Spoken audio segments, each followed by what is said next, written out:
Namaste.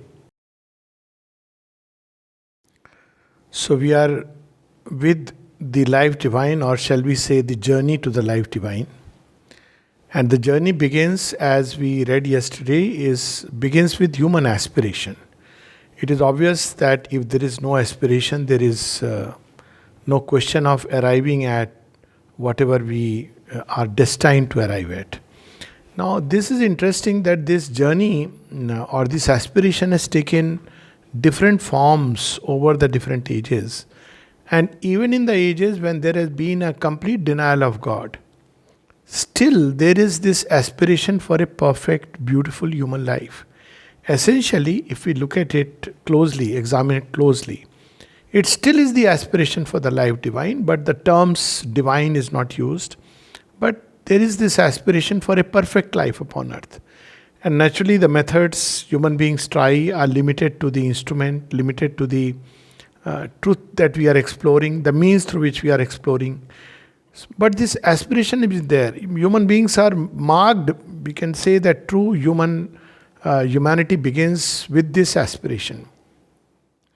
One thing before we start reading some of the passages, what I thought is we'll just take up some of the key ideas, read some of the passages. But even before that, in every chapter of Sri Aurobindo, in the Life Divine, something very similar we'll see in Essays on the Gita and Human Cycle. In fact, in all the books, that the first paragraph sets the note, and if it is, let's say, consequent to a chapter, then in a way it summarizes. So we see two kinds of summary appearing in each chapter. The first chapter, the first paragraph of each chapter, first one or two paragraphs, and then the last paragraph of each chapter. So that's a very good way to arrive at what really Sri Aurobindo is intending. But of course, there are wonderful things in between. So, for example, in the human aspiration, human beings have aspired always for an ideal state, a perfect state of humanity, individually and collectively, the dream of Ram Rajya, the dream of kingdom of heaven upon earth. But what we see is that our actual life outwardly is a stark contradiction. So the whole argument of the life divine, if you may use the word argument, as I said again and again, it's based on Sri Aurobindo's direct personal experience. But it is presented in the way of argument. So there are people who say, no, it is like Purva Paksh, Uttar Paksh. Well, that's not quite true, because Sri Aurobindo is actually had the experience and he's stating in a language which is comprehensible to the human mind. At one place he even says that the Life Divine was written primarily to silence the mind of those kind of thinkers who love to rationally argue and discuss things. So it is put in those terms. So, but essentially, what is this thought tending towards? What is the aspiration within this thought? So, the key of this thought that Sri Aurobindo is taking us on a journey of thought, let's put it like that, where thought can melt into that ultimate experience. He takes us through the thought, takes us to a point where you can almost have a glimpse. There is a very beautiful poem of Sri Aurobindo, Thought the Paraclete. So, Paraclete is a bird. So it reconnoiters. So through thought, he takes us higher and higher, and takes us to the door and says, look here. And then he leaves it at that, because that's something which we have to pass into experience. That's one part. Second, the thought that he is constantly striving to reveal to us is a thought which can reconcile this world and God. This is the central thought of all of Sri Aurobindo's writings, and there have been efforts to reconcile it in different ways. We'll see as we go through the different chapters of the Life Divine. Now, in the very first chapter, he see, this is such a realism. Sri Aurobindo uses a word called spiritual realism. So it's not just entering into a lotus-eating land. Oh, we aspire for this, therefore so will it be. He is saying that when we actually look at the appearances of life, it seems to completely contradict all our aspiration. You aspire for something beautiful and you encounter ugliness. You aspire for truth. You meet falsehood everywhere. You aspire for immortal life and you see that death strikes a blow at its will. And therefore, many human beings, at least temporarily, go through a phase of frustration and give up the effort. But this is something which can never die, because this aspiration is seated in the soul, which is immortal. That's what he's trying to tell us, that look, this aspiration is bound to return. And every time after a period of denial, it returns with a greater vehemence. It's like people who go through a state of disappointment. Sorry to use this, rather commonplace example. They go through a disappointment in, let's say, love, and they say, oh, it is all useless and this cannot be, all this is all kapul kalpana, human beings, wishful thinking. And when they come to me, I tell them, ye shamshan vairagya hai. You know what is shamshan vairagya? When they see a dead body, you feel, oh my God, this is the end of human life. After one day, or even in the evening, I have seen, when dead bodies are being taken, and in the house they'll say, oh my God, this is the end of human life. Then the body is gone. After that they'll say, Acha, what are we going to have for lunch today? So this is a state of human affair. It bounces back and you just can't help it, because this ideal is coming from the deeper soul. Now the challenge is that, life denies it. Now, or rather presents a completely opposite picture. So here Sri Aurobindo reveals to us that this is exactly the method life uses. So what it starts it, like when you see a master musician, that is the difference between a cinema song. People who sing a cinema song, they go to the stage and they sing a song because everything is ready and they do it. And those who play ragas, you see the first 1 hour or something, sometimes 2 hours, if you really watch some of these master musicians go well in time, they're just tuning the instrument. It is called as alap. And if you don't have the patience to wait, you will get up and go away. But wait patiently and you will see after the alap, it begins to slowly pick up. And then you have the ecstasy toward the end. Otherwise, with the song, it's like very nice. You hear it and after that, you are back to your normal life. So the divine, the consciousness which has gone into the world uses this discord as a starting point. And then he gives 3 concrete examples. The first example is that if you look at the world of matter, it looks there is no way this can really have a possibility of life. And nature uses it to create life. Now, how life emerges in matter is really marvel. Till date, scientists do not know. And there are various theories about it, and I won't discuss that, but it's something very interesting how life originated in matter. What made matter begin to climb, crawl, fly against gravity, shedding its inertia? What makes it do what it does? So this is something like a marvel, and where we don't understand in science, we use the word chance, accident, but the possibility is so less that till date scientists are not sure whether life originated from matter or was seeded from elsewhere. But the question remains, wherever it came from, how did it come there? So, but nature has not only accomplished it, perfected it. From the first algae, moss and bacteria and virion, probiotic life, you look at what a complexity life has developed right in man. And then the second challenge was to create a thinking man out of monkey. And if somebody didn't know that human beings exist and monkey world, and just imagine that, would anybody would have believed that one day monkey will turn back upon monkey and study the monkeyhood and turn back upon matter and life, not only studied it but use it to perfection. So this is, and nature does with such patience. The first change it did was human beings and the ape. It just simply rotated the thumb a little, and the pelvis of a woman is built differently, so that when a child comes out, human beings are the only, incidentally, human beings who are never born fully developed at one level, the level of the brain. So it has accommodated 2 years expansion of the brain. So it's a very formative time when you can actually consciously participate. Nature uses that intelligence, and it has accomplished the miracle. And the third leap is, which it has taken, this mental thinking creature who was so crude, when you look at the past history of mankind as science tells us, suddenly within him he'll be seized with a spiritual impulse and have glimpses of divinity here and there in the sages and saints and seers. All this nature has accomplished. So he says our present difficulty is not the sign of an impossibility. It only says that there is a difficulty. We'll read some passages later on. Then he says that, well, human aspiration has taken two routes. So, because with aspiration we think it must always be towards God, it's towards a reality. What is the reality? That is the difference between prayer and aspiration. Prayer means a being. You can't pray vaguely and randomly, but aspiration can be, I wish the world is a perfect world. I aspire for a perfect world. It need not be towards a being. So this aspiration for discovering reality, call it truth, call it whatever, and using your discoveries for making this world a better place has been there in science and spirituality both. And it has taken these two routes. So in the typical material science, it has taken the route of digging deep into matter because that is the sensible thing. And eventually trying to find that one basis on which everything can be explained. That's why material scientists try to find a theory of everything. But that everything actually excludes many things. For instance, you can't explain thought, you can't explain spiritual experience on this basis. It explains the objective phenomenal world as it appears to the senses. But the interesting part is when it tries to explain the world like this, it ends up saying that it doesn't really exist. It is the greatest paradox.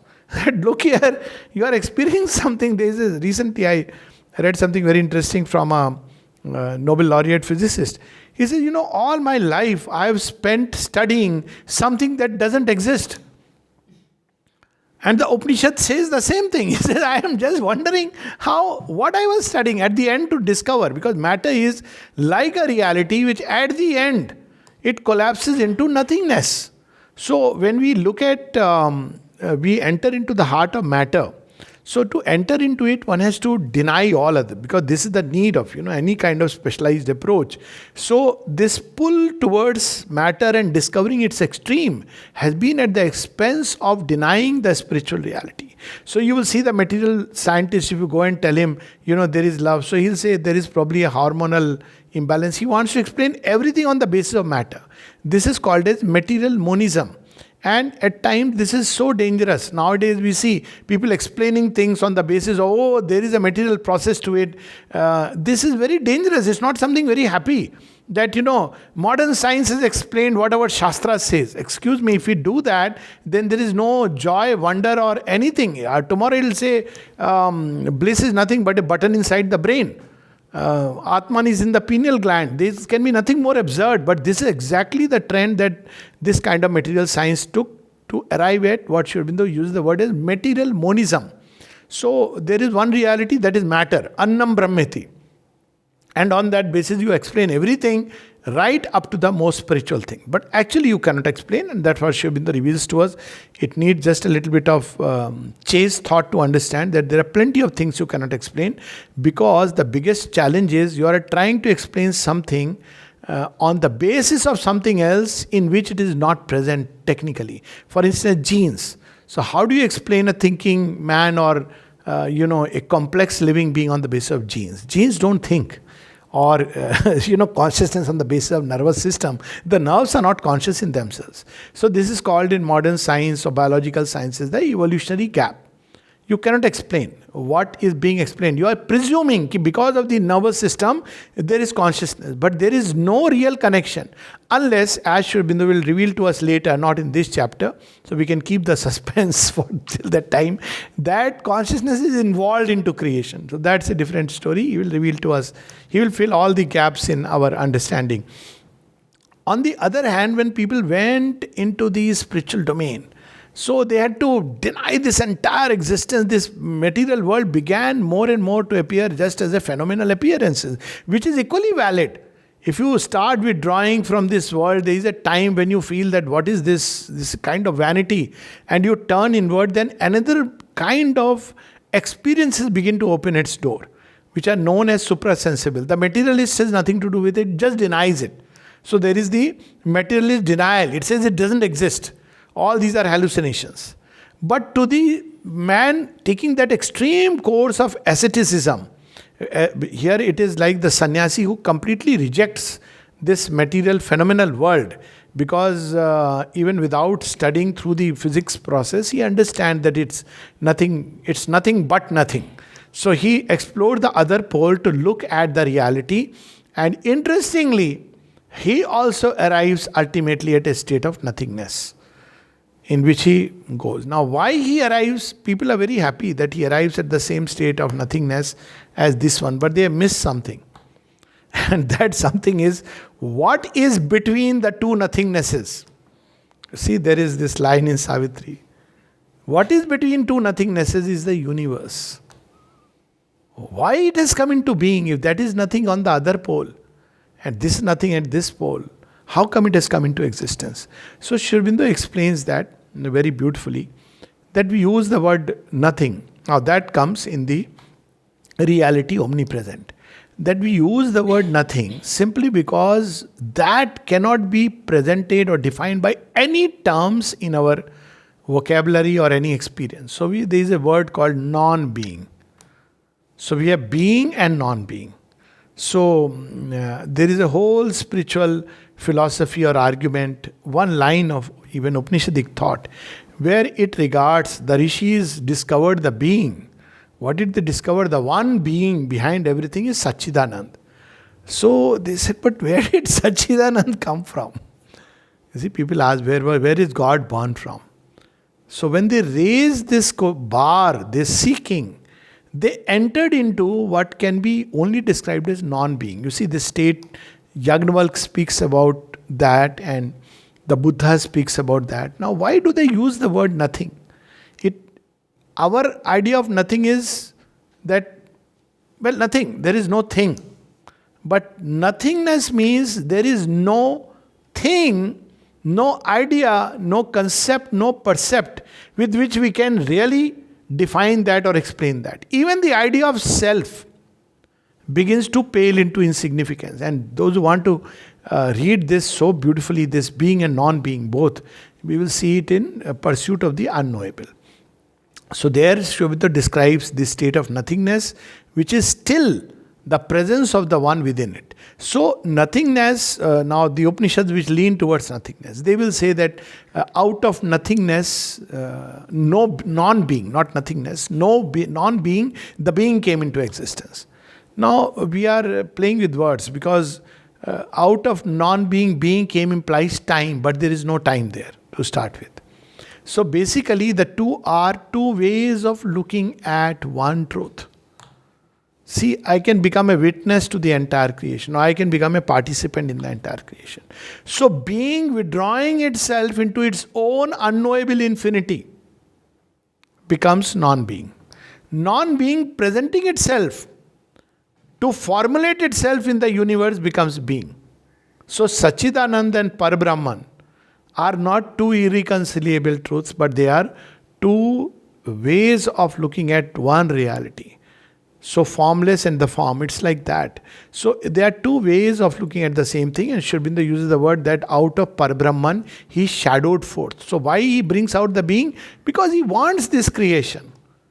He or it or she doesn't matter, because no mental term can define it. So there is a beautiful poem of Sri Aurobindo, Parabrahman, where he speaks about both time and space sink in that sea. Time becomes a wave, space a wandering drop. But at the same time, he says the Almighty One knew labor, pain and strife. So the moment being comes, we may use the word out of non-being for the sake of creation, because that's how we encounter. When from creation side we go, we first encounter being. And then we can pass into the non-being, those who want a complete release. We see from the other side, out of non-being, being comes into existence. It is very interesting that the two are two ways of looking at the same thing. And with being, we can relate. There is, how we can relate? We can say that he is infinite existence. So when he is infinite existence, all existences, the cosmic and the individual, derive from him. He is infinite consciousness. So all consciousness, including the logged consciousness in an atom, to the consciousness climbing in a man, to the seer and the sage, all comes from that one consciousness.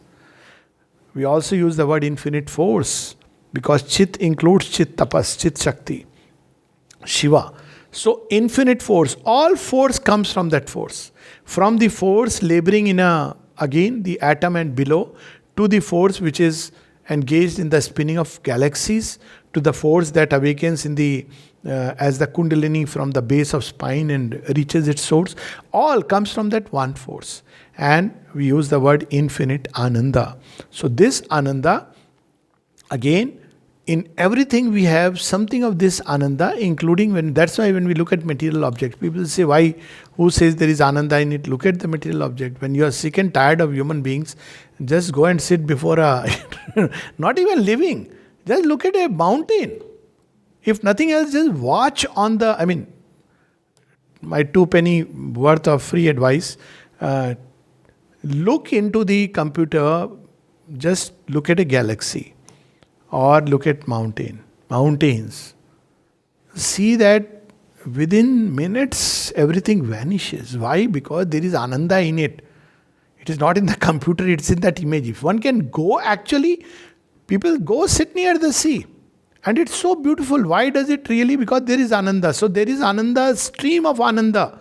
Sap running right from the indivisibly divided matter, state of matter, to the state of unity. So that's why he is infinite Satchidananda, and then you can explain the cosmos and the individual. So this reality which is omnipresent is not, if we look at only at the non-being, we'll say it has nothing to do with creation. But if we look at the being, then we say everything is happening within that being. All is Krishnamaya, all is happening in Krishna. Depending on which aspect you lean upon. But why generally we use the word Krishna? Because even in the non-being, there is this peace and there is this Ananda, the bliss of Brahman. So that's why, and Sri Aurobindo says even in practical life, you see Buddha who spoke about the non-being. Who else? There is no single figure. Sri Aurobindo says the greatest in terms of the highest spiritual flight and mightiest in terms of what he created. And there can be no doubt about it. The way Buddha created, and look at all over the world. His that power. In India, it couldn't take root because India is a land with, it seeks integrality. But that apart, when we look at Buddha, on one side he spoke of non-being as the ultimate experience. Asad, anatma. And yet, look at this state of non-being. One of the most powerful, not one of, Sri Aurobindo's word, the mightiest spiritual action that one can ever imagine. When we look at that what an action, what a bliss, what a peace in that state of immobility. That's why some of the films which have been made on Buddha, where whether it be Chambers of Shaolin or others, where a man in a state of Buddha, when he engages with the world, it's a very mighty action. So they are not irreconcilable opposites; they are complementary to each other. So we must first arrive at immobility, the stillness of the one without a second, call it whatever. But at the same time, because that one has become this creation and the individual, we must engage with it. So that is revealed in this chapter 5th, the destiny of the individual. Because individual is the meeting point. So what is this being of Satchidananda doing? He's built multiple, many out of himself. But these many, because there is this veil which will describe subsequent chapters, the seeming finiteness, separateness, because he has to build multiple, many. So if there is no sense of separateness, there can never be any real separateness.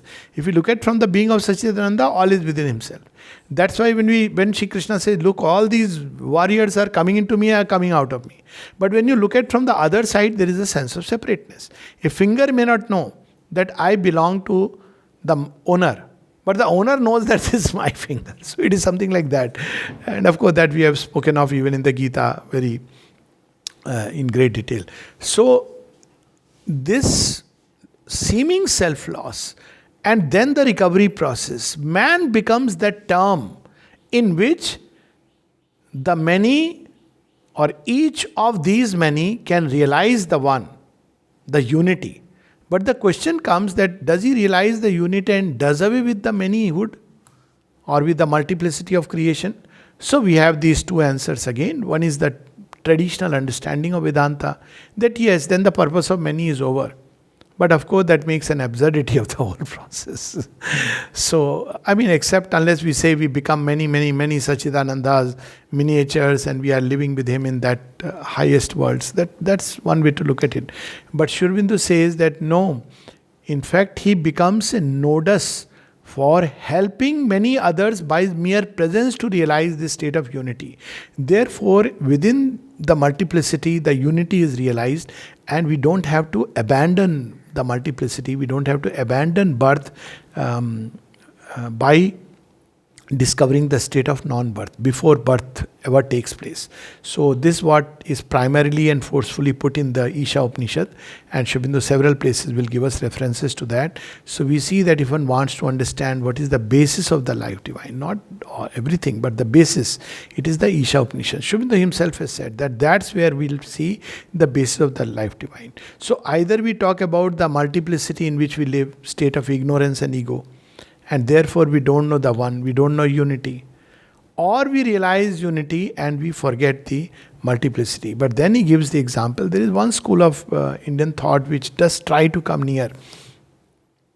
And it says that if you look at nature, in nature both are simultaneously present. And this he explains in great detail in the human cycle also. But look at it, look at a tree. All trees are different. All leaves are different. In the same tree, every leaf is different. There is a unique print. But trees as a species, as a family, first a particular tree as a species, it shares common characteristic. If you share tree as a family, genus, you see that it is the same. And if you go still further deeper down, living beings. So there is a state of oneness and there is a differentiation. In nature, both coexist all the time. And all the solid objects, material objects, same thing. If you go deep into them, what are they composed of? Same elements. Atoms, electrons, proton, neutron. But if you look outside, such differences. How they come into being is a different question. And again, Life Divine gives us complete answer to all these things. But we see in nature, again with human beings, such variations. You go back to this aspiration which he has spoken of, regardless of age, gender, education, or rather literacy, continent, language, custom, aspiration are the same. Ask anybody. You want quarrel or you want peace? They will say peace. And then they will start quarreling. That's a different story. They can't create peace within and can't create peace in the house. But you see, people fight a lot. And then you ask them, why are you fighting? Oh, there is no peace. Do you want peace? So, but look at this paradox.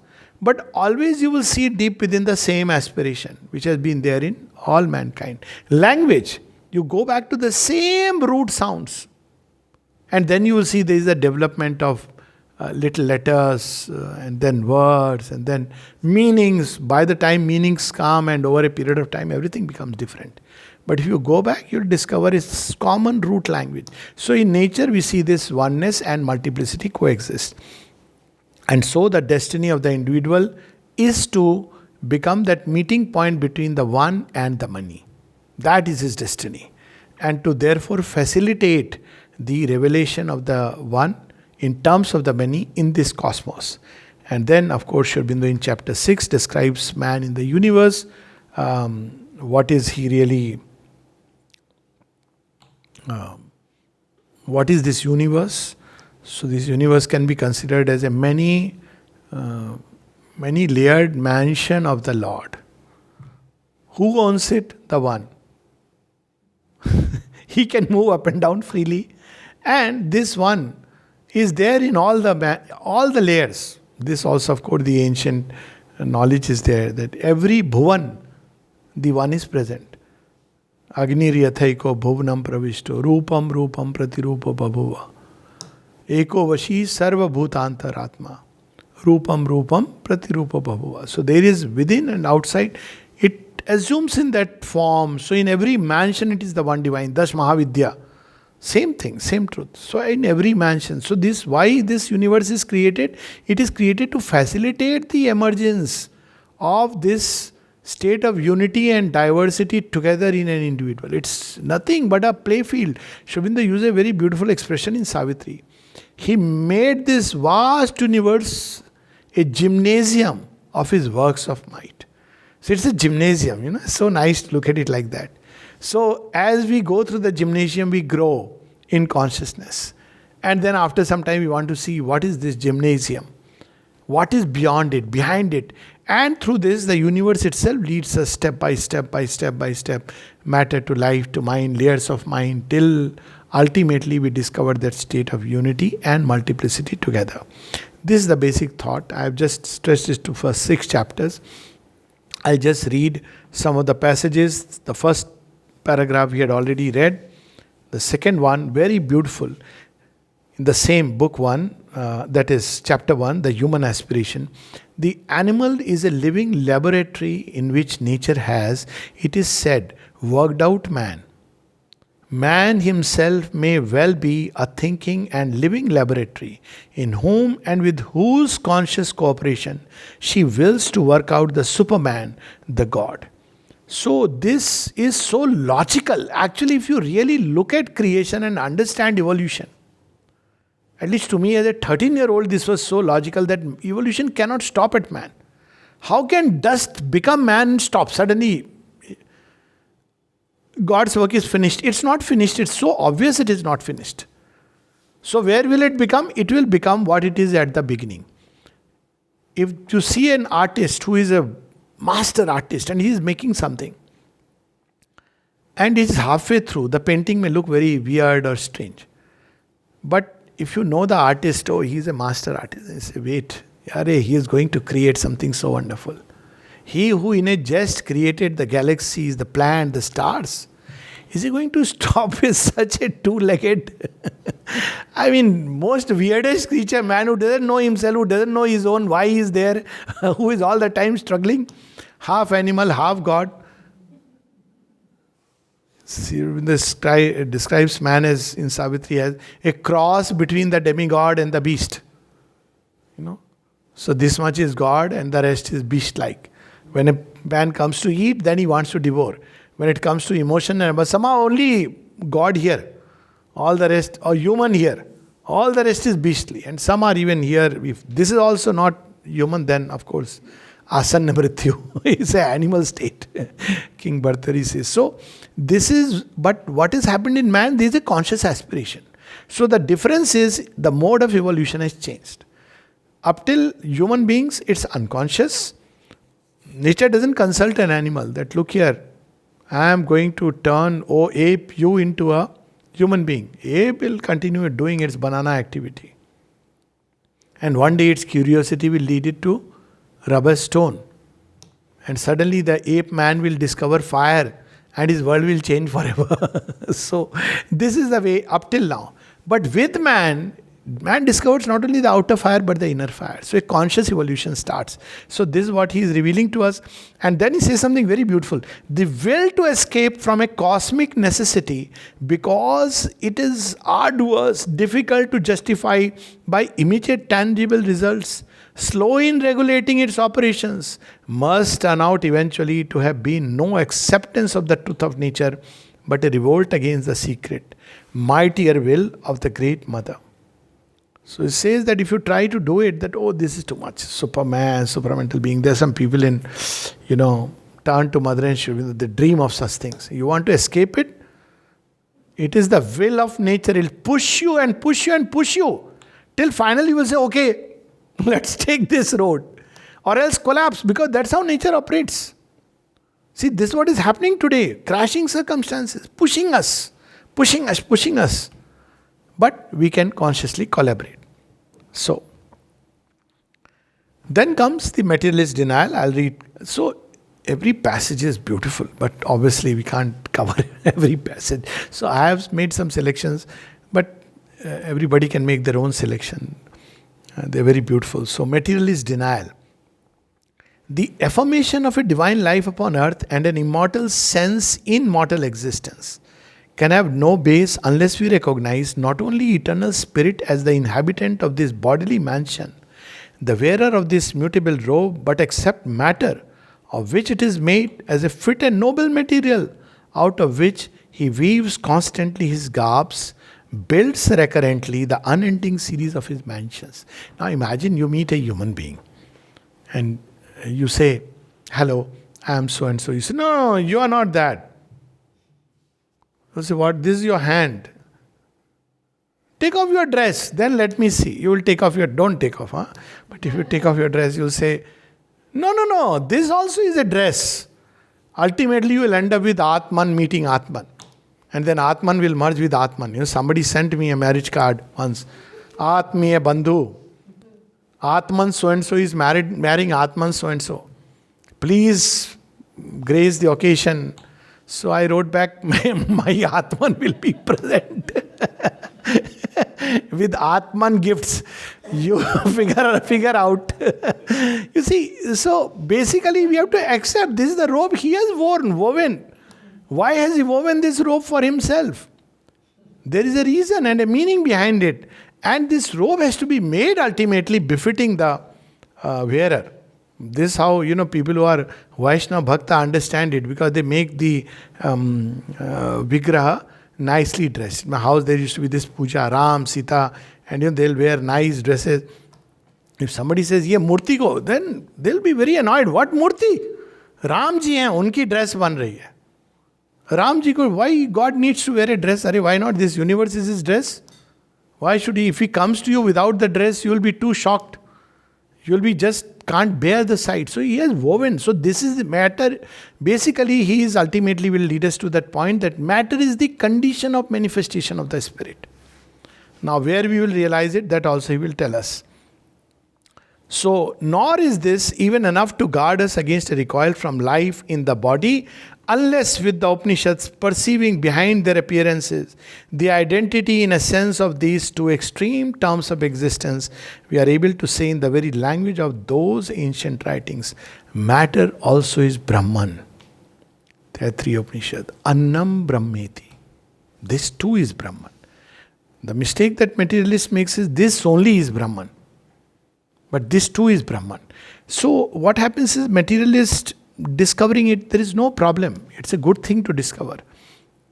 And Sri Aurobindo says it is even necessary that humanity goes through this field. And the reason why he says is that if you don't go through this kind of, study of matter requires another kind of a rigorous training of the reason.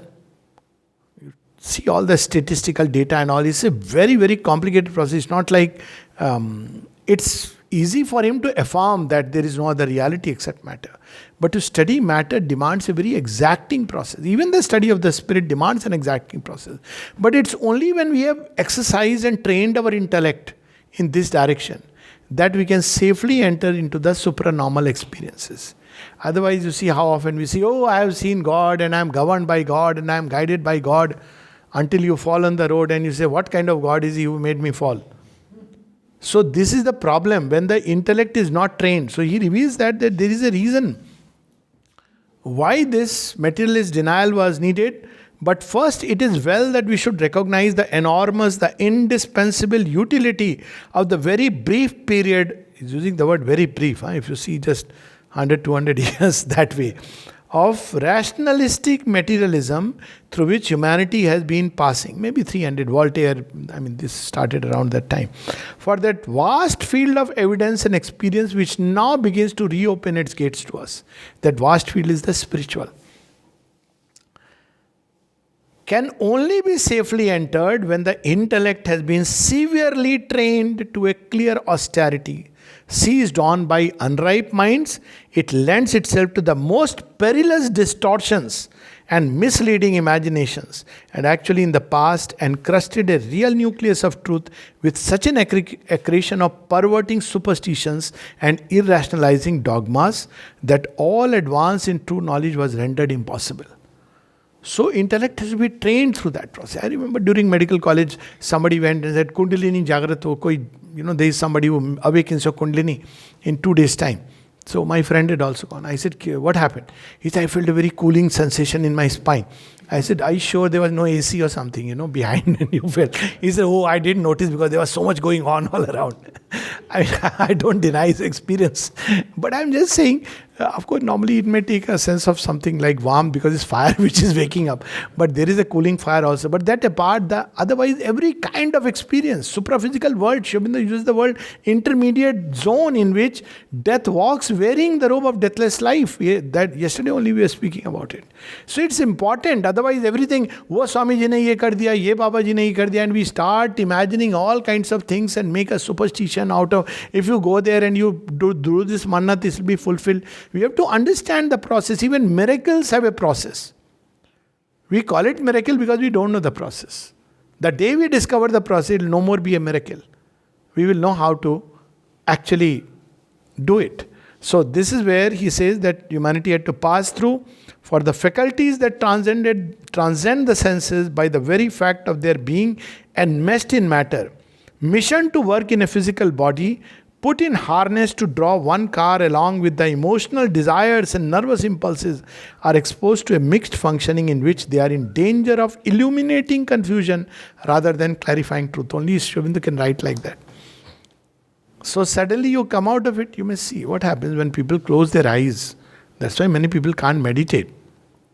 Because the moment they start meditating, the neat world of outside, I am such a good person, collapses. And a very different world begins to emerge. It's, my God, how to meditate? No, wait, this is the disorder which is being first. It's a common experience. People who take to yoga, suddenly in the beginning you see snakes, sewage, drainage, pipe burst, and you say, we are on the road to God. What is all this happening? And you have to explain that this is the road to God.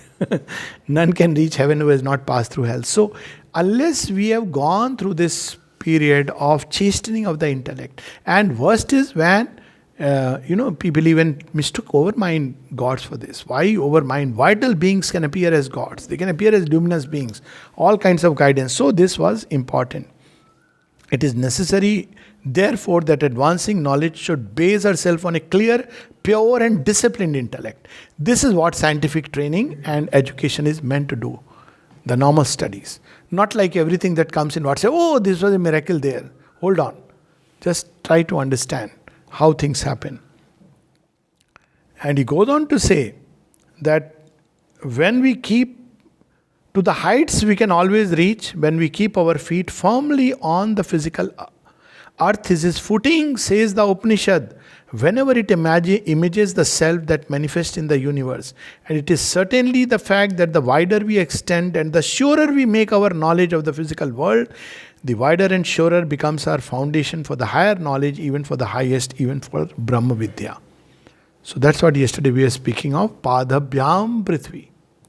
Earth is the footing. If you lose connection with that, it's likely that Berampur with that tail, which, oil which cures us of insanity, will end up with that. And then, of course, he speaks about agnosticism. If we pursue only the materialistic denial, at the end we say, actually we don't know, because reason will reach that point. It's materialist. What is his instrument? Reason and the normal senses. So, it's so logical, at the end of the rational intellect, you say that I don't know. It won't lead you to conclusion of atheism. It's not possible. Because how are you going to deny something which you don't know exists or doesn't exist? That denial is a logical absurdity. But agnosticism, I don't know. So Sri Aurobindo says, now comes the other part. The unknowable is not the unknown. And then he says something very interesting. The unknown is not the unknowable. It need not remain the unknown for us unless we choose ignorance. So that's where he says that there are certain capacities, faculties which are bound to develop, and we can develop them methodically, train them so that we don't get misled by anything and everything. It has to be done in a methodical way. That's why this takes time. And then he says something very interesting, that even when you develop this materialistic denial, you will gain a lot of powers. This world, other worlds, entering into space, so many possibilities. But there is always a limit and an encumbrance. That's where the materialism stops.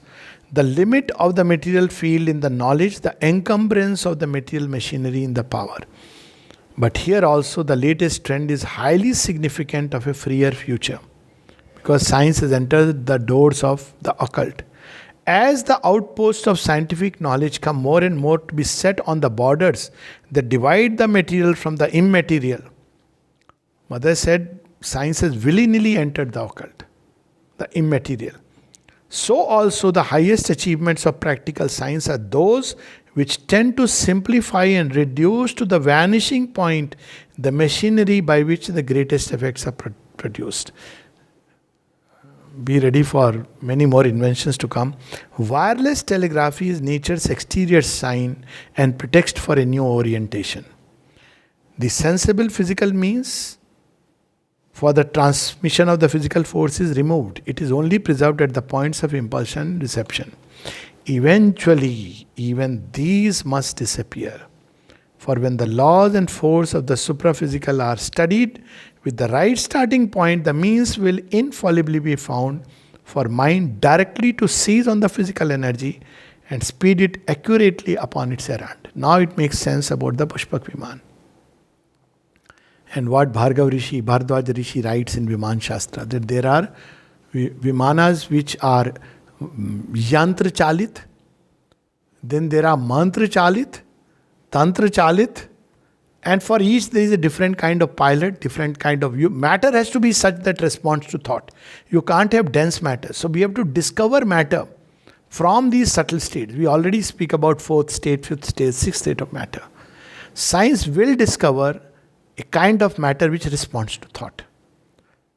Probably this computer is an interface. When the first computer was brought to Mother, 1960, and the person who had got, he was telling me, Frank Mathur, he said, I was very nervous, but first computer, Mother is looking curiously, but it just won't work. And then Mother is smiling. So he asked, Mother, I'm sorry, I'll try. He said, no, the machine is receptive. Machine is receptive. He said, now you try. And then it started working. She was trying and experimenting. So you see, the moment you make these chips, you will end up with an interface. Already these studies are going on, where there will be an interface between the human mind and the physical matter directly. So you may have actually auto things not driven by loading into GPS, but by thought. Of course, it will lead to a kind of mastery like Ravana and all these people have done. Yet, even if we had full knowledge and control of the worlds immediately above matter, there would still be a limitation and still a beyond. So the problem is that it will not take us there. There will be a last point where you have to leap into the unity. And if you don't do it, it can lead to a collapse of the civilization. Atlantis, the Lanka of old are living proofs of that. What Mahabharata was, what technology had developed. You put a barn and by mantras you invoke the powers and the godheads. And these are well within the range of human thought. Therefore, comes the refusal of the ascetic, starts with one of the shortest sentences in the life divine, and still there is a beyond. So, all that materialists can gather by denying the spirit and extracting the powers of nature, still there will be a beyond. He will not enter into that utter unity. For on the other side of the cosmic consciousness, there is attainable to us a consciousness yet more transcendent not only of the ego but of the cosmos itself, against which the universe seems to stand out like a petty picture against an immeasurable background.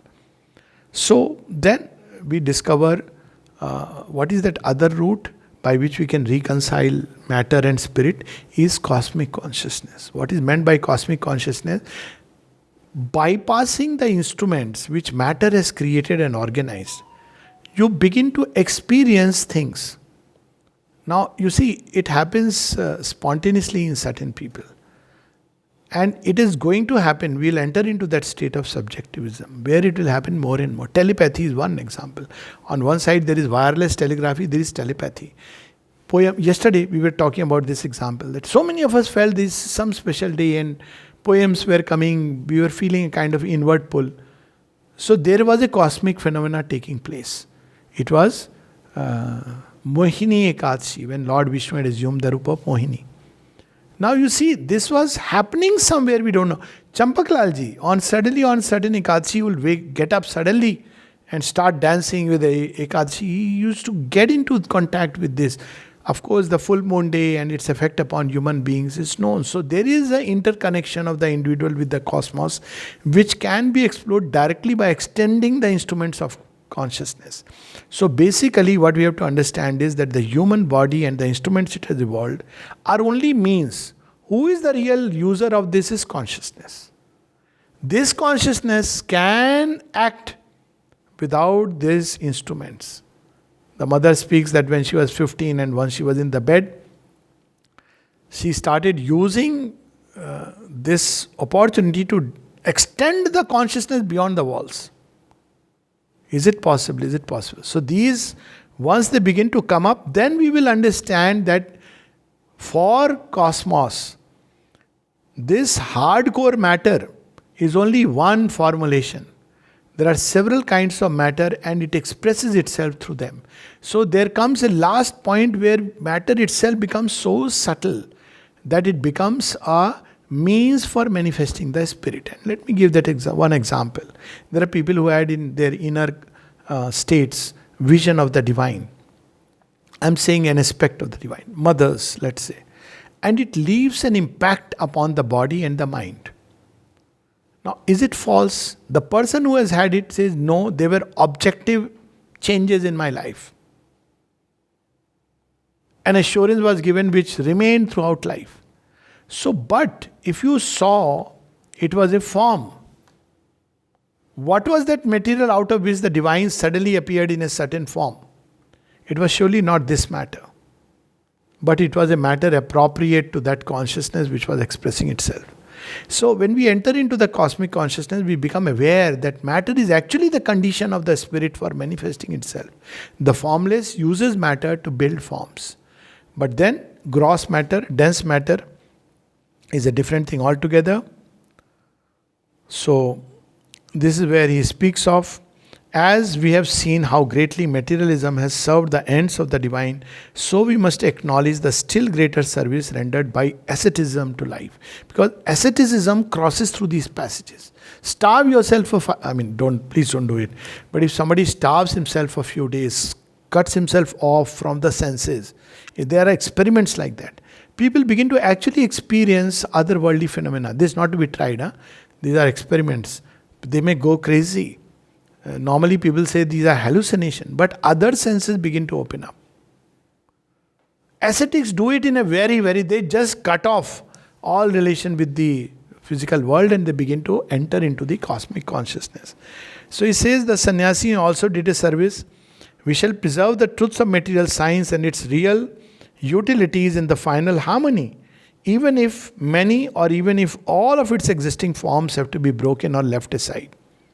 What is the truth, which is that matter too has to be respected, and present day science is going to be completely overtopped.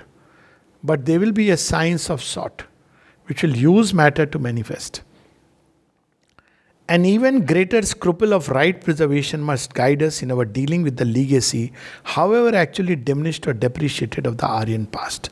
So this is where he reveals that the ascetic tendency, ascetic spirit has its own place. And otherwise we remain entrenched in material life. We cannot imagine there is anything more than that. We cannot awaken to any deeper life. So ascetic refusal to do with matter does open the possibility within man who is otherwise completely lost in material existence. And finally, the fourth chapter, I don't think we can touch the other two, reality omnipresent, where he speaks of, again through the cosmic consciousness, but we'll just read maybe one or two passages. Non-being is only a word. When we examine the fact it represents, we can no longer be sure that absolute non-existence has any better chance than the infinite self of being more than an ideative formation of the mind. This is in Savitri. The queen says, where then is the soul's security? And it ends with this very powerful paradoxical line. How can we then not say that eternal self is a fiction dreamed by mind? How can we say that that state of non-being experienced by the mind? That too may be a fiction of the mind. He says that if we follow that kind of logic, we will never be able to arrive at truth. So that's where we have to understand there is a point where the individual enters beyond the mind. So this nothing then is merely a something beyond positive conception. So from mental domain we can say that. How do you know that experience is true? But those who have had the experience, they actually experience such an immensity of vastness, such a deep peace and stillness, bliss, which is unmistakable. So that's how, and it has an impact upon life. So it has an impact upon our life, opens doors to different kinds of knowledge and action of being. So that's what he says very beautifully. The non-being permits the being Sachidanand, non-being Parbrahma, if we want to use the Indian terms, even as the silence permits the activity. By this simultaneous negation and affirmation, not mutually destructive but complementary to each other, like all contraries, the simultaneous awareness of conscious self-being as a reality and the unknowable beyond as the same reality becomes realizable to the awakened human soul. Thus was it possible for the Buddha to attain the state of nirvana and yet act puissantly in the world, impersonal in his inner consciousness, in his action the most powerful personality that we know of as having lived and produced results upon earth. So that silence is all powerful. And in several places, Sri Aurobindo speaks of this very, very beautifully. Savitri, Book 3, Canto 1, The Pursuit of the Unknowable. He actually describes the non-being state and then the Godhead of the whole. He is Sachidanand, the being. And how everything tends to disappear into it. Whose wings are studied upon life's stupendous wings. Whose feet were studied upon life's stupendous wings.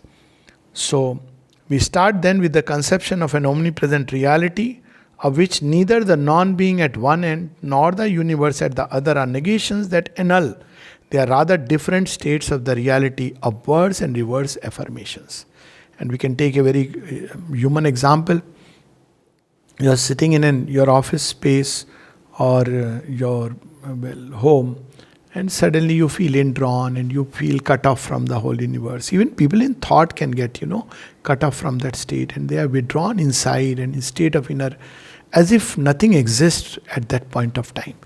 And suddenly somebody you cherish comes, and then what happens? You are pulled out of that state. So are they two different persons? They are the same person in two different states. You can withdraw from this, enter into that state of complete negation.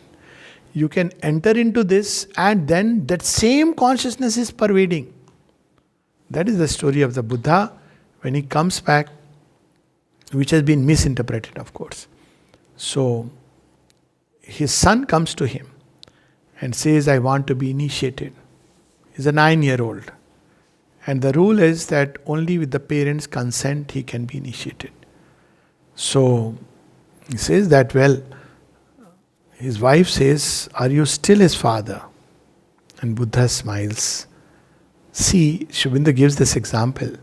Just as we don't have to destroy the body to experience mind and life.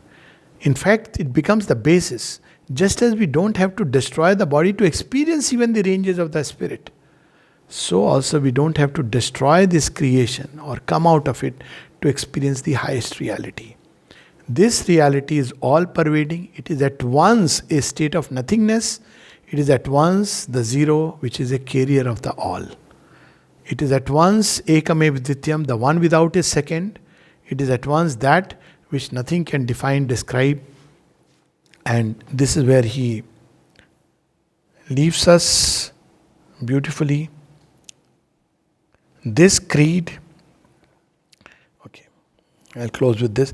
Therefore, we are justifying in supposing, the highest experience of this reality in the universe shows it to be not only a conscious existence, but a supreme intelligence and force, and a self-existent bliss. So that is the Satchidananda. All existence is derived from that. So conscious existence, Sat Purush, Sat Lok. Yes, but it is not only Sat, it is Param Chaitanya, but a supreme intelligence and force. So everything has existence, but everything also operates as if there is an intelligent force working behind it and a self-existent bliss. So you have this triune reality of Sachidanand. And beyond the universe, it is still some other unknowable existence, some utter and ineffable bliss. This perception must no doubt constantly support itself on an act of faith, but a faith which the highest reason, the widest and most potent reflection do not deny but rather affirm. Look at anything in creation, how it operates, and we'll end up the way the Gita says, Ashcharyavat pashyati kaschidena. There is a consciousness and there is a force. Even an atom contains such tremendous force. And then you wonder. So, we say it is mechanical. And if we say nature is mechanical and God is there, then there is no other choice but to choose one of the two. Asceticism or materialism. But the moment we understand this, within the most material operations of nature, there is hidden a conscious intelligence and force which adapts means to an end. All evolution is about that. Adapts means to an end. Then we are forced to conclude that this intelligence, this force, this existence, and this bliss is there very much in everything and behind everything, within everything. That is how Sri Aurobindo leaves us with the omnipresent reality. Namaste.